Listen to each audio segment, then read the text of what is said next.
Yelah, saya suka dengan slogan tu. Kalau saya punya slogan sendiri pula, bagi saya, apa kata apa, peternakan ni adalah satu perniagaan yang lumayan.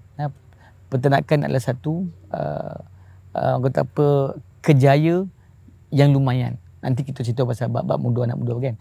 Bagi saya pertanian tu, peternakan ni adalah satu kejaya yang lumayan, yang kita boleh cebur, yang kita boleh explore. Dan macam soalan tadi daripada Syuk tadi kan, kerajaan concern.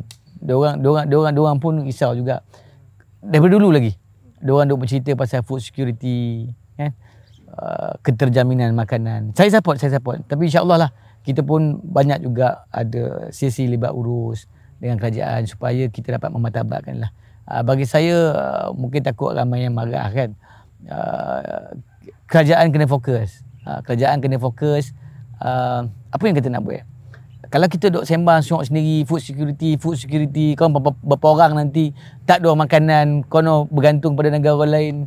Kalau nak marah kan, marah sekarang. Tapi kita kena fokus lah. Macam kita dah ada industri yang nak ni.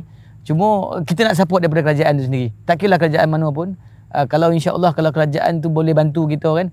Kalau bukanlah bantu kola je, bantu peternak-peternak yang ada ni kan.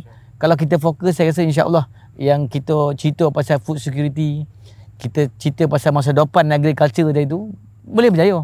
Siapa kata tak boleh berjaya? Boleh berjaya. Sangat-sangat lumayan industri ni. Selagi manusia tu hidup di muka bumi ni, selagi manusia tu makan, saya tak rasa benda ni salah untuk kita explore. Harian. Benda makan, setiap hari orang makan. Orang kata apa? Orang jahat kata apa? Orang Islam kata, selagi kau hidup lah kau makan. Selagi kau hidup kau makan. So kalau kau kata benda kau sedap, orang makan, orang beli kan. Lagi-lagi macam Domino ni kan, murah.